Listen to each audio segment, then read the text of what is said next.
मकर संक्रांति के नेकचार के इस वीडियो में हम जानते हैं कि अमर सुहाग की कहानी का नियम कैसे लिया जाता है और उसका उद्यापन कैसे किया जाता है।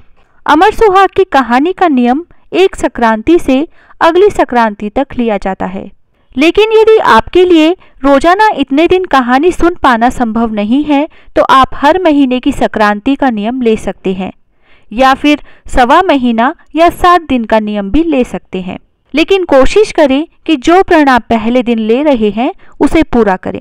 अब आगे हम जानते हैं कि इस कहानी को कैसे सुने।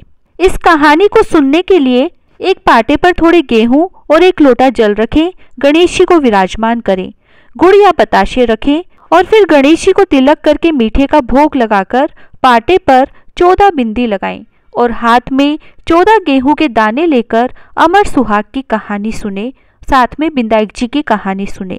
मकर संक्रांति पर अमर सुहाग की कौन सी कहानी सुनी जाती है और साथ में बिंदाई जी की कहानी हमारे आने वाले एक ही वीडियो में आपको मिल जाएगी। उसके बाद में माँ पार्वती व शिव जी का ध्यान करके उन्हें प्रणाम करें तथा अमर सुहाग की प्रार्थना करें कि हे माँ पार्वती और भोलेनाथ, आपकी कृपा सदा मेरे परिवार पर बनाए रखना और मेरे सुहाग की रक्षा करना।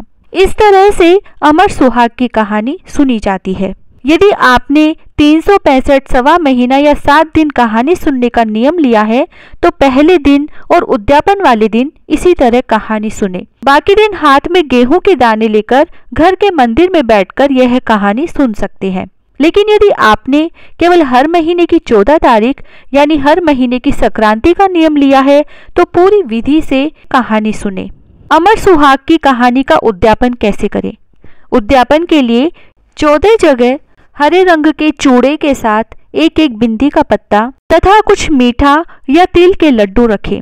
एक सासू माँ का बेस, सुहाग सामग्री और ससुर जी के कपड़े रखें और सभी पर रुपए रखें। फिर उद्यापन वाले दिन पूरी विधि से कहानी सुनते समय यह सारा सामान रखकर कहानी सुने। फिर इनमें से पहला चूड़ा माँ पार्वती को चढ़ाएं और एक चूड़ा सासू माँ के बेस पर रखकर पैर छूकर उन्हें दे दें। बाकी के चूड़े आस पड़ोस की या परिवार की सुहागन महिलाओं को दे सकते हैं।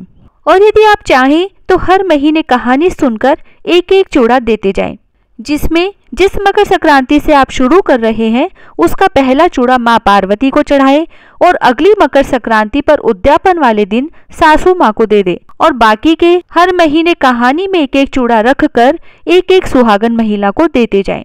इस तरह से अमर सुहाग की कहानी सुनी जाती है और इसका उद्यापन किया जाता है। अमर सुहाग की कहानी और बिंदाई जी की कहानी हमारी अगली वीडियो में आपको मिल जाएगी। जय श्री राधे।